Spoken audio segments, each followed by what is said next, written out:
Hello students and welcome back to channel Siraj Sheikh daily study. आज total income का lecture number 12 होगा, जिसमें हम करेंगे नए points of total income. Start करेंगे आज का क्लास।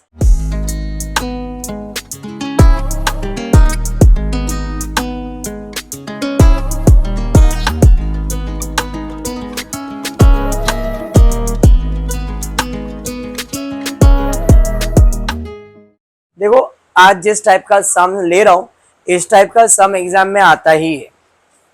मतलब इनकम फ्रॉम बिजनेस प्रोफेशन का एक सम तो आएगा ही, नेसेसरी है। उसके साथ कौन सा इनकम आएगा ये फिक्स नहीं है। अब ये अपने को पता कैसे चलेगा, तो उसका ट्रिक ये है। जैसे फॉर एग्जांपल मेरे पास एक्सपेंस इनकम मतलब प्रॉफिट एंड लॉस दिया है। हमेशा याद रखो कि भाई प्रॉफिट एंड लॉस से पता तो चल गया इनकम फ्रॉम बिजनेस है, बराबर। उसके इनकम साइड पे जाने का और देखने का कौन सा इनकम दिया है। Winning from horse race salary है, हाउस, कैपिटल, अदर सोर्स। मतलब बिजनेस के साथ विनिंग फ्रॉम हॉर्स मतलब अदर सोर्स, डिविडेंड भी other source, PPF other source. All bad debt से तो बिजनेस से कुछ रहेगा। मतलब इस भाई साहब को कहीं ना कहीं इनकम फ्रॉम बिजनेस के साथ इनकम फ्रॉम अदर। अगर यहां पे दिया रहता बाय रेंट रिसीव्ड, रेंट कब मिलता है? जब प्रॉपर्टी भाड़े पे जाता है। समझ में आया? मतलब इसने अपना घर भाड़े पे दिया तो ही रेंट रिसीव होगा, ये इनकम हुआ। तो income from other source, sorry income from house property. अगर यहां पे दिया रहता proprietor earn a salary from Mumbai university, मतलब ये मुंबई यूनिवर्सिटी में काम भी कर रहा है, वहां से सैलरी भी ले रहा है, मतलब यहाँ पे इनकम फ्रॉम सैलरी हो जाता। समझ में आया क्या? समझा? तो पहचान कैसे करना है आपको, इस टाइप का क्वेश्चन का फॉर्मेट यही रहेगा, यही फॉर्मेट है। आपको इनकम देख के डिसाइड करना है कि इसको इनकम कौन सा है, बिजनेस के साथ कौन सा इनकम है। क्या हाफ साइड?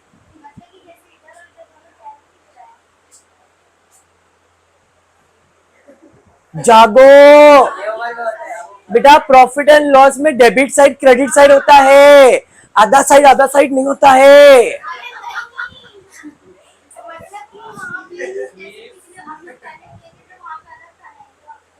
अच्छा, वो अलग था क्या? स्पेसिफाई करके स्टेटमेंट में हाउस प्रॉपर्टी में वैसे ही आएगा। House property, salary, capital gain के टाइम पे उनका कोई फॉर्मेट थोड़ी होता है, वो तो स्टेटमेंट ही होता है। जैसे सैलरी में ऐसा कोई अकाउंट बनता है क्या? मेरा मतलब समझ, पहले मैं उसका डाउट क्लियर करता हूँ। तो सैलरी में कैसा होता है, सेंटेंस दिया जाता है कि उसका बेसिक सैलरी है, डियरनेस अलावेंस, ऐसा सेंटेंस आता है। तो उसमें income from salary, income from other specify हो जाता है। बिजनेस प्रोफेशन में प्रॉफिट एंड लॉस या रिसीव पेमेंट रहेगा ही रहेगा। रिसीव पेमेंट है तो रिसीव पेमेंट का अप्रोच, प्रॉफिट एंड लॉस है तो प्रॉफिट एंड लॉस का अप्रोच, तो ये तो रहेगा ही। और इसी के क्रेडिट साइड से पता चलेगा, क्रेडिट का मतलब इनकम होता है, तो इसके क्रेडिट साइड से पता इधर से नहीं, यहां से पता चल जाएगा उसको इनकम फ्रॉम अदर्स। और यहाँ पे अगर कुछ और दिया तो वो कुछ और भी रहेगा, बट इधर से तो पता चलेगा उसको कौन से सोर्स का इनकम है। समझा? मेरे को नहीं समझ रहा आपका डाउट, आप आधा इधर कर रहे तो मेरे को समझा नहीं।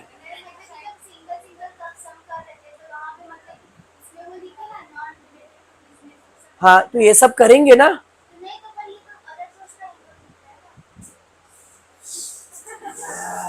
मैं सम सॉल्व करूं तो तेरे दिमाग में जो है ना, मैं समझ गया, अभी तेरा प्रॉब्लम समझ गया मैं।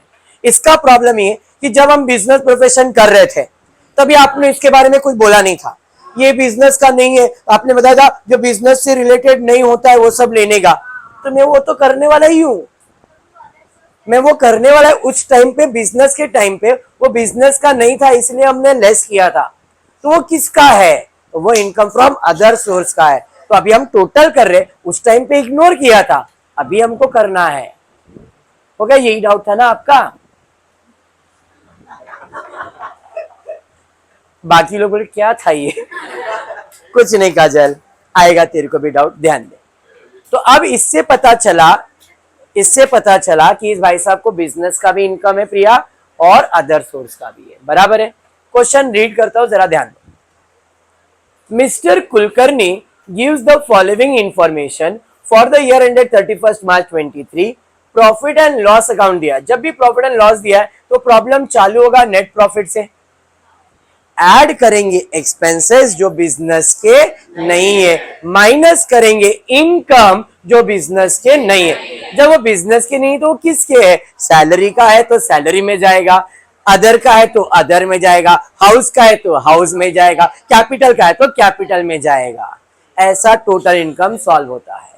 खाली बिजनेस करने के टाइम पे अपन नहीं था, खाली माइनस कर रहे थे और बाकी इग्नोर कर देते थे।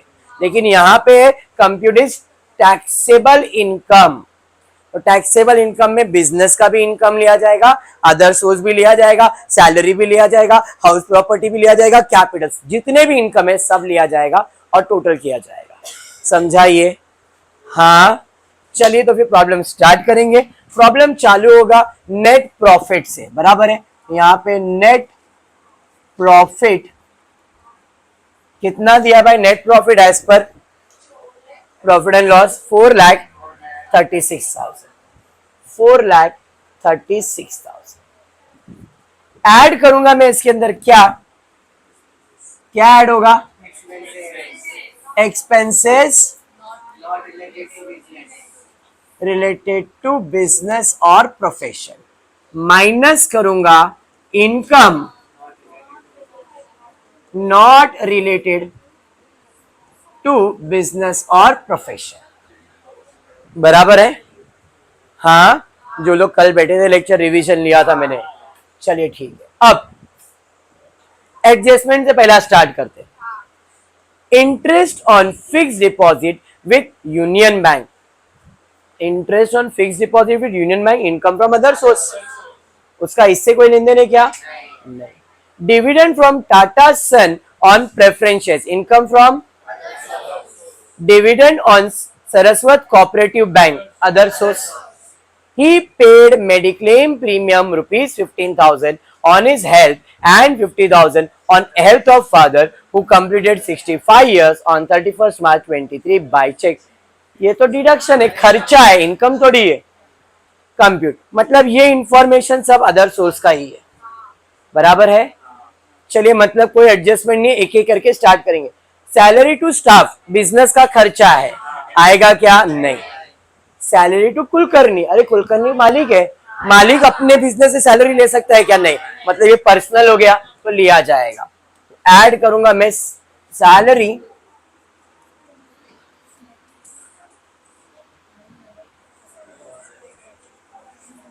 सैलरी कितना है भाई? सैलरी 60,000।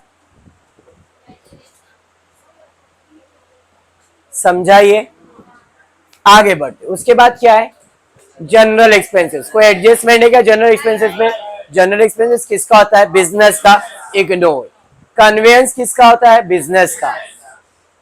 रेंट ऑफ प्रीमाइसेस, अभी यहाँ पे प्रीमाइसेस स्पेसिफाई नहीं किया है कि वो प्रीमाइसेस में मैं रह रहा हूं या बिजनेस कर रहा हूं। समझ में आ रहा है? टेक्स्ट बुक एक बार चेक करना कुछ इंफॉर्मेशन है क्या।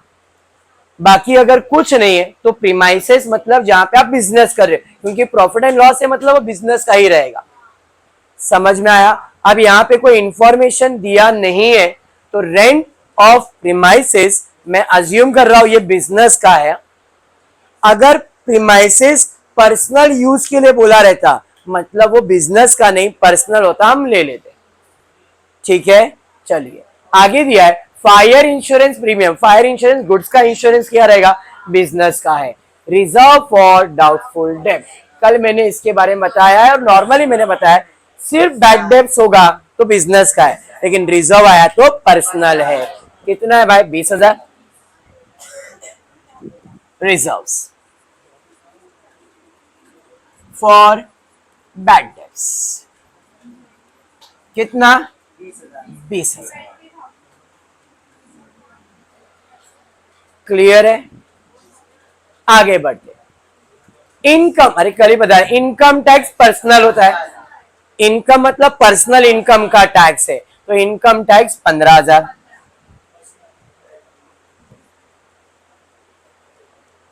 कितना? 15,000। उसके बाद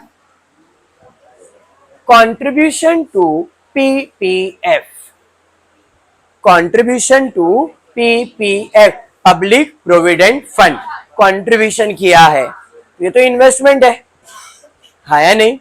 अब बिजनेस का है कि पर्सनल है? क्यों ऐसा? पक्का? पब्लिक प्रोविडेंट फंड में कंट्रीब्यूशन कर रहा है, इन्वेस्टमेंट कर रहा हूं, पर्सनल, बिजनेस का नहीं है। Very good. कितना आ जाएगा? 50,000 प्लस इसका मुझे मिल जाएगा डिडक्शन, इसका डिडक्शन भी मिलेगा चैप्टर 6A में, समझा? उसके बाद एक मिनट, पब्लिक प्रोविडेंट फंड है नहीं है अभी के लिए, बराबर है, लेकिन पब्लिक प्रोविडेंट फंड का investment, statutory public provident fund, statutory मतलब गवर्नमेंट होता है, गवर्नमेंट कंपनी में कुछ भी कंट्रीब्यूशन होता है वो एग्जम्प्ट होता है, बराबर है, लेकिन वो बिजनेस का नहीं है इसलिए लिखा गया है। हम ऐड करेंगे एक्सपेंसेस जो बिजनेस के नहीं है, एग्जम्प्ट वगैरह नहीं देखा जाता है, यहाँ पे देखा जाता है क्या वो बिजनेस का खर्चा है कि पर्सनल खर्चा है। समझाइए, समझा? एग्जम्प्ट अलग, यहां पे आपको ये सोचना है कि वो खर्चा बिजनेस का है क्या नहीं है, एग्जम्प्ट नहीं, वो नहीं देखा जाएगा, बिजनेस का है या नहीं है वो देखा जाएगा। क्लियर? उसके बाद क्या है? डेप्रिसिएशन, इसके बारे में मैंने बताया, अगर ऊपर दिया है तो इग्नोर, नीचे दिया है तो माइनस, दोनों में दिया है, ऊपर वाला प्लस नीचे वाला माइनस, एडजस्टमेंट में कहीं पे कुछ नहीं है तो ये इग्नोर हो जाएगा। इस बाजू आते हैं, ये सब इनकम है, सब माइनस होगा अगर बिजनेस का नहीं है तो। Winning from horse race, business horse race में पैसा लगा सकता है तो ये पर्सनल है तो ये माइनस हो जाएगा। तो यहाँ पे विनिंग फ्रॉम हॉर्स रेस कितना है? 1 लाख रुपए, बराबर है। उसके बाद dividend from cooperative bank, cooperative bank में पैसा जमा किया, डिविडेंड मिला, डिविडेंड मिला मतलब पर्सनल हो गया।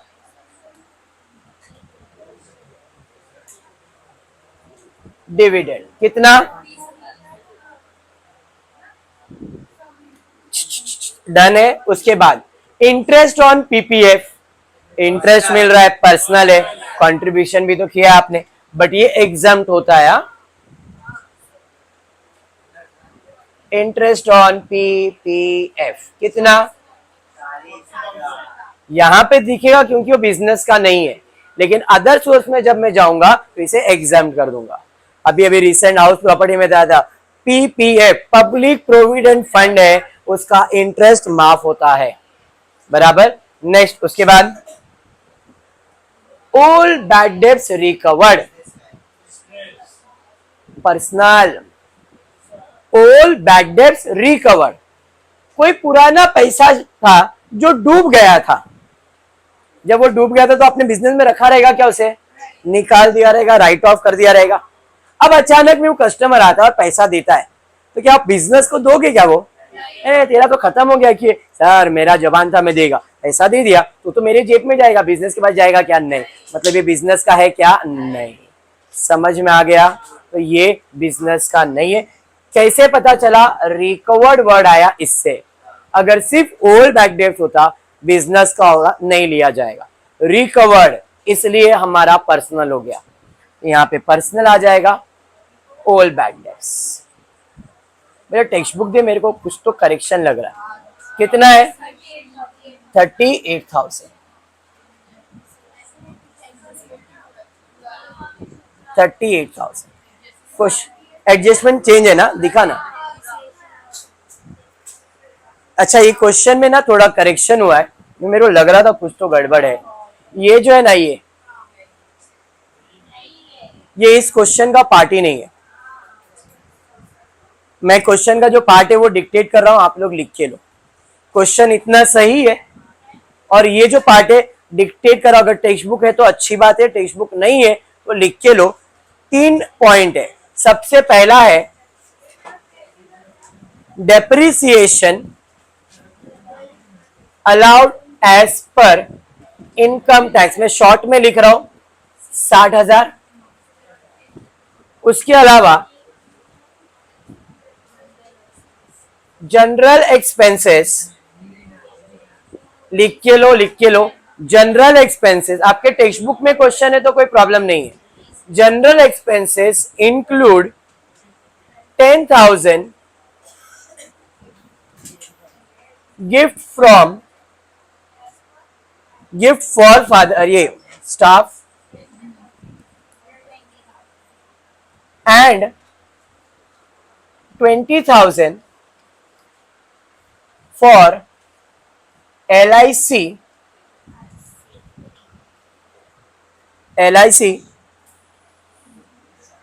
Pension plan. And third adjustment है ओल्ड बैड डेब्ट्स के ऊपर। Old bad debts recovered is made where not allowed as deduction in past were written off। और कुछ नहीं है, ध्यान दो। 3 एडजस्टमेंट है, देखते अपने सॉल्यूशन में कुछ चेंजेस आता है क्या। पहला डेप्रिसिएशन दिया है तो चेंज आएगा। डेप्रिसिएशन ऊपर भी दिया है, इधर भी दिया है, ऊपर वाला ऐड और नीचे वाला माइनस हो जाएगा। तो भाई यहां पे डेप्रिसिएशन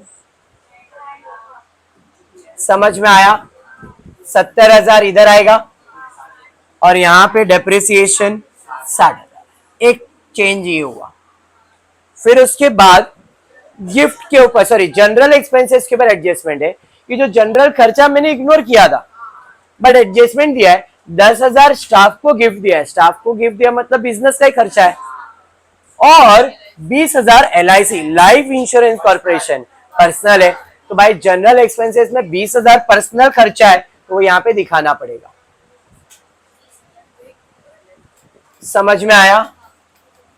और याद करो LIC मतलब डिडक्शन भी है। LIC में पैसा लगा रहा हूं ना मैं, तो ये इन्वेस्टमेंट भी है। समझ में आया? फिर क्या है, ओल्ड बैड डेब्ट्स जो मैंने अभी बोला भाई, जिसके बाद पास्ट में कुछ नहीं हुआ था उसको हमने रिटर्न ऑफ कर दिया, मतलब बिजनेस से निकाल दिया है। बाय डिफॉल्ट वो तो अपन ने वैसे ही सॉल्व किया, नहीं दिया था तो भी मैंने वैसा ही अजम्पशन लगाया। डन है? बोलना बेटा।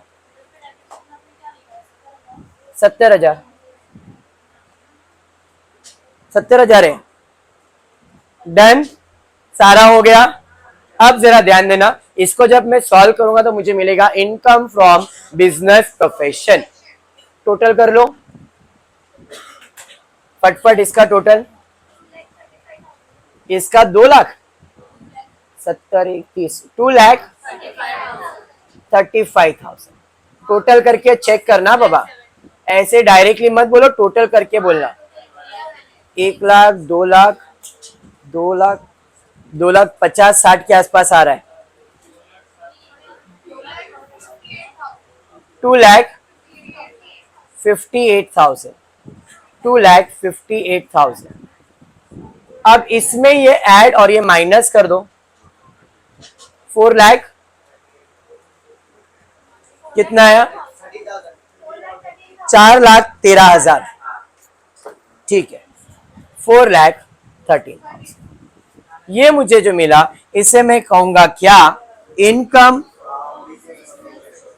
From business and profession. समझा? ये पक्का समझा? अब इसको इनकम फ्रॉम अदर सोर्स भी है, इनकम फ्रॉम अदर सोर्स। अब अदर सोर्स में इसको कौन से इनकम है? तो जो भी बिजनेस में पर्सनल इनकम होता है वो सब कोई ना कोई सोर्स का होता ही है। अभी इसे जितना भी है वो सब कौन सा है? अदर सोर्स ही है।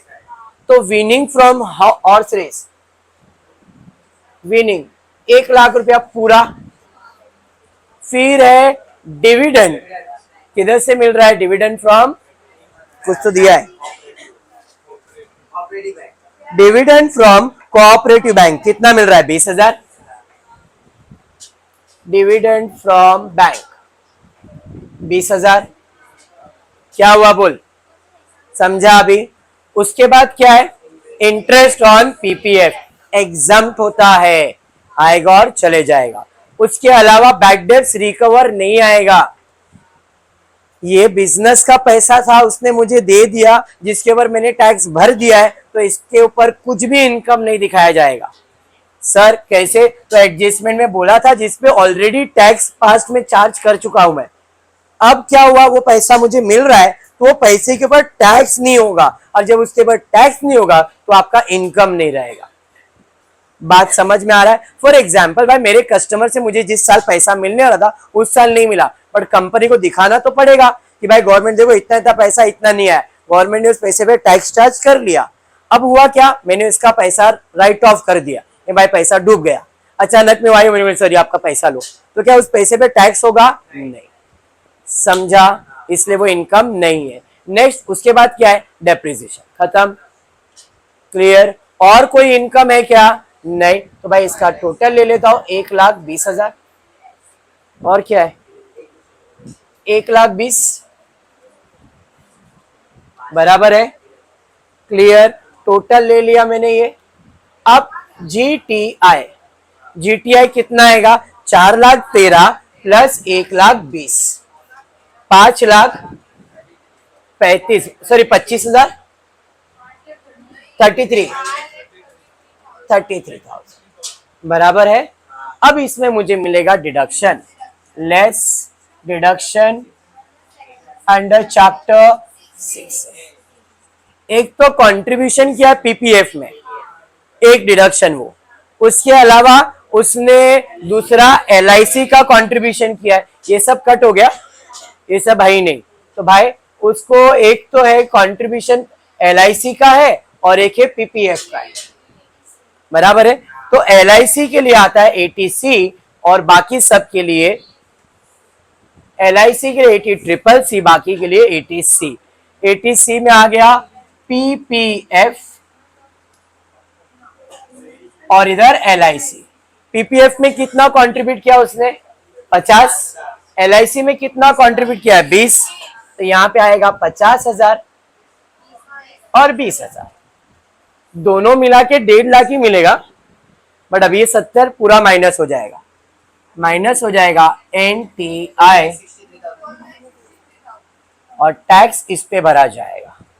बात समझना, अगर इसका इन्वेस्टमेंट 1.5 लाख से ज्यादा होता, फॉर एग्जाम्पल इधर उसने किया रहता 1.5 लाख, इधर किया रहता 50,000, 2 लाख, तो मैक्सिमम डिडक्शन 1.5 लाख ही है। इन दोनों को मिला के टोटल डिडक्शन 1.5 लाख का ही है, समझा, पक्का। एक ही सम करवा रहा हूं, बट ध्यान में रखना गाय, पढ़ना है तो मेहनत करना पड़ेगा, ठीक है। आज इतना ही करता हूँ, होपफुली वीडियो पसंद आए तो प्लीज वीडियो को लाइक कर देना, फ्रेंड्स ग्रुप में शेयर करना, चैनल को सब्सक्राइब करना। Thank you for watching the video.